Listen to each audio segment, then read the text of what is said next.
ഒരു DDOയുടെയും ജീവനക്കാരന്റെയും ക്ഷേമനിധിയിൽ നിന്നും തിരിച്ചടയ്ക്കേണ്ടതല്ലാത്ത വായ്പ എടുക്കുന്നതെങ്ങനെയെന്ന് നമുക്ക് നോക്കാം. GainPF സൈറ്റിൽ യൂസർ ഐഡിയും പാസ്വേഡും നൽകി ലോഗിൻ ചെയ്യുക. DDOയുടെ ലോഗിനിൽ മുകൾ ഭാഗത്ത് നീല റിബണിൽ home, menu management, reports, entry, verification, view, processing എന്നിങ്ങനെയുള്ള മെനുകൾ കാണും. ഒരു സ്ഥാപനത്തിൽ DDO അല്ലാതെയുള്ള മറ്റു ജീവനക്കാർക്ക് ഈ മെനു സെറ്റ് ചെയ്തിട്ടില്ല എന്ന് ഉറപ്പാക്കേണ്ടതാണ്. ജീവനക്കാരുടെ ലോഗിനിൽ ഹോം എന്ന ഒരു മെനു മാത്രമേ കാണുകയുള്ളൂ. ഇതുകൂടാതെ എല്ലാവർക്കും വലതുവശത്തായി ലോഗൌട്ട് മെനുവും പെന്നിനോട് ചേർന്ന് ഡ്രോപ്പ് ഔട്ടായി പാസ്വേഡ് മാറ്റുന്നതിനുള്ള ഓപ്ഷനും നൽകിയിട്ടുണ്ടാകും.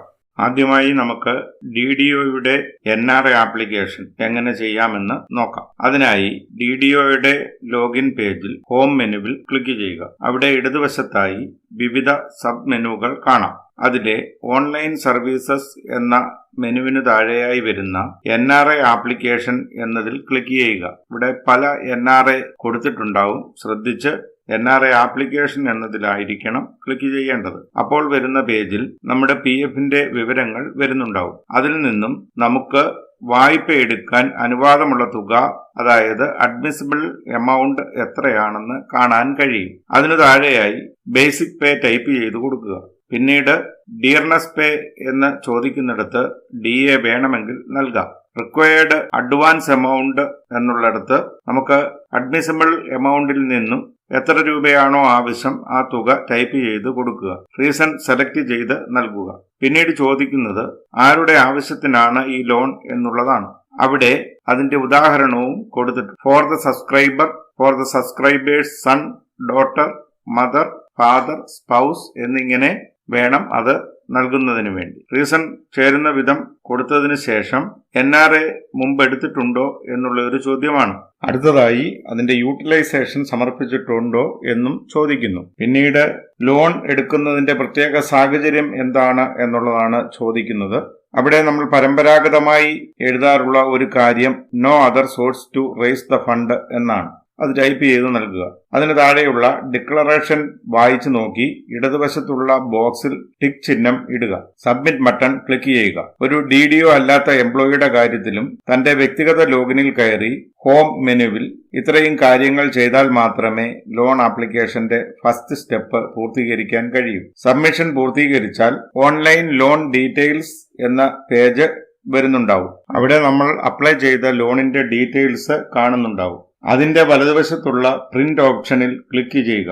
അപ്പോൾ ആപ്ലിക്കേഷൻ നമുക്ക് PDF ആയിട്ട് ഡൗൺലോഡ് ചെയ്യാനായിട്ട് കഴിയുന്നുണ്ടാവും. എംപ്ലോയി ആണ് എങ്കിൽ ഈ ആപ്ലിക്കേഷൻ പ്രിന്റ് എടുത്ത് DDOയ്ക്ക് നൽകണം. DDO ആണെങ്കിൽ നമ്മൾ തന്നെ പ്രിന്റ് എടുത്ത് വെക്കണം. അതിന് വലതുവശത്ത് കാണുന്ന മൂവ്മെന്റ് എന്ന തലക്കെട്ടിന് താഴെയുള്ള ചതുരത്തിൽ പെൻസിൽ ഇരിക്കുന്ന ചിഹ്നം കാണുന്ന ഭാഗത്ത് ഒന്ന് ക്ലിക്ക് ചെയ്താൽ ഇപ്പോൾ ലോൺ ആരുടെ പക്കലാണെന്ന് അറിയാൻ കഴിയും. സാങ്ഷൻ ആയി കഴിയുമ്പോൾ പ്രിന്റ് എന്നതിന്റെ താഴെയായി വ്യൂ സാങ്ഷൻ ഓർഡർ എന്ന നീല ബട്ടൺ വരും. അത് ക്ലിക്ക് ചെയ്ത് പ്രിന്റ് എടുക്കണം. സാങ്ഷൻ ഓർഡറിന്റെ കാര്യം സന്ദർഭവശാൽ പറഞ്ഞു എന്നേ ഉള്ളൂ. ലോൺ സാങ്ഷനിങ് അതോറിറ്റി പരിശോധിച്ച് സാങ്ഷൻ ആകുമ്പോൾ മാത്രമേ ഇവിടെ സാങ്ഷൻ ഓർഡർ എന്ന ആ ഓപ്ഷൻ കടന്നു വരികയുള്ളൂ. ഒന്നാം ആപ്ലിക്കേഷൻ എടുത്തു കഴിഞ്ഞാൽ എംപ്ലോയിയുടെ ലോൺ ആപ്ലിക്കേഷൻ പരിശോധിച്ച് വെരിഫൈ ചെയ്യുന്നതിന് വേണ്ടി DDOയുടെ ലോഗിനിൽ എത്തുന്നുണ്ടാവും. DDOയുടെ സ്വന്തം ലോൺ ആണെങ്കിലും ഇത് പരിശോധിക്കുകയും വെരിഫൈ ചെയ്യുകയും ചെയ്യുക എന്നുള്ളത് സ്വയം ചെയ്യേണ്ടതായിട്ടുണ്ട്. അതിനായി DDOയുടെ ലോഗിനിൽ നീല റിബൺ മെനുവിലുള്ള പ്രോസസിംഗ് എന്ന ഓപ്ഷൻ ഓപ്പൺ ചെയ്യണം. അവിടെ ലോൺ പ്രോസസിംഗ് എന്ന സബ് മെനു ക്ലിക്ക് ചെയ്യുക. അപ്പോൾ ലോൺ ആപ്ലിക്കേഷൻ പ്രോസസിംഗ് ഇൻസ്റ്റിറ്റ്യൂഷൻ എന്ന ഒരു പേജ് വരുന്നുണ്ടാവും. അവിടെ സ്ക്രൂട്ടണി എന്ന ഹെഡിൽ പുതിയ ലോൺ ആപ്ലിക്കേഷൻ വന്നിട്ടുണ്ടാവും. അതിന്റെ വലതുവശത്ത് വ്യൂ എന്ന ഭാഗത്ത് ക്ലിക്ക് ചെയ്യുക. അതിന്റെ ഏറ്റവും താഴെയുള്ള ആക്ഷൻ പേജിൽ സെലക്ട് ആക്ഷൻ എന്ന വിൻഡോ തുറന്ന് സ്ക്രൂട്ടണി എന്നത് സെലക്ട് ചെയ്യുക. തെറ്റ് വല്ലതുമുണ്ടെങ്കിൽ ഇവിടെ നിന്നും ആപ്ലിക്കേഷൻ റിജക്ട് ചെയ്യാനും പറ്റുന്നുണ്ടാവും. എന്റർ റിമാർക്സ് എന്നുള്ളിടത്ത് എന്തെങ്കിലും ഒന്ന് ടൈപ്പ് ചെയ്ത് കൊടുക്കുക. തുടർന്ന് സബ്മിറ്റ് ചെയ്യുക. പിന്നീട് മുകളിലത്തെ തലക്കെട്ടിൽ തന്നെ വെരിഫൈ എന്ന ഭാഗത്ത് ക്ലിക്ക് ചെയ്യുക. അവിടെയും വലതുവശത്ത് കാണുന്ന വ്യൂ ക്ലിക്ക് ചെയ്ത് ഏറ്റവും താഴെയുള്ള ആക്ഷൻ ബോക്സിൽ സ്ക്രൂട്ടണിയിൽ ചെയ്തതുപോലെ തന്നെ വെരിഫിക്കേഷന്റെ കാര്യങ്ങളും സബ്മിറ്റ് ചെയ്യുക. മുകളിൽ സബ് മെനുവിലെ ABCD എന്നതിൽ ക്ലിക്ക് ചെയ്ത് ഈ ലോണിന്റെ വലതുവശത്തായി കാണുന്ന വ്യൂവിൽ ക്ലിക്ക് ചെയ്യുക. ഏറ്റവും താഴെയായി ആപ്ലിക്കേഷനും ABCDയും പച്ച ബട്ടണിൽ കാണാം. അവിടെ ക്ലിക്ക് ചെയ്ത് അവയുടെ PDF ഡൗൺലോഡ് ചെയ്ത് എടുക്കണം. ലോൺ അപ്രൂവ് ചെയ്ത് കഴിയുമ്പോൾ കിട്ടുന്ന ആപ്ലിക്കേഷൻ 2 പേജ് ഉള്ളതാണ്. അതിലൊന്ന് DDOയുടെ വേരിഫിക്കേഷൻ റിപ്പോർട്ട് കൂടി വരുന്ന ഭാഗമാണ്. ലോൺ അപ്ലൈ ചെയ്യുന്ന സമയം കിട്ടുന്ന ആപ്ലിക്കേഷന് DDO ഡൗൺലോഡ് ചെയ്ത് എടുക്കുന്ന വേരിഫിക്കേഷൻ റിപ്പോർട്ടോടുകൂടിയ ആപ്ലിക്കേഷനും ABCDയും ലേറ്റസ്റ്റ് ക്രെഡിറ്റ് കാർഡും NRA ആണെങ്കിൽ ഡിക്ലറേഷനും കവറിംഗ് ലെറ്ററോടുകൂടി APFOയ്ക്ക് ലോൺ അപ്ലൈ ചെയ്ത് 7 ദിവസത്തിനകം എത്തിക്കണം. ലോൺ അപ്രൂവ് ആകുന്ന മുറയ്ക്ക് സാങ്ഷനിങ് അതോറിറ്റിക്ക് പോകുന്നുണ്ടാവും. DDക്ക് താഴെയുള്ള ഓഫീസുകളിലേക്കാണ് അവ പോകുന്നതെങ്കിൽ അവിടെ കോപ്പി നൽകണം.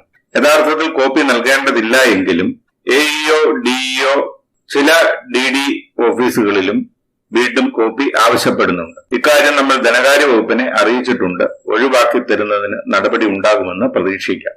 ഇനി അപേക്ഷിച്ച ലോണിന്റെ മൂവ്മെന്റ് അറിയാൻ അപേക്ഷിച്ച വ്യക്തി ഹോം മെനുവിലെ വ്യൂ ലോൺ സ്റ്റാറ്റസ് എന്ന മെനു ക്ലിക്ക് ചെയ്ത് ലോണിന് നേരെയുള്ള മൂവ്മെന്റ് ക്ലിക്ക് ചെയ്ത് നോക്കിയാൽ ലോണിന്റെ സ്റ്റാറ്റസ് അറിയാൻ കഴിയും. സാങ്ഷൻ ആകുകയാണ് എങ്കിൽ അവിടെ മുമ്പ് പറഞ്ഞതുപോലെ സാങ്ഷൻ ഓർഡർ വരും.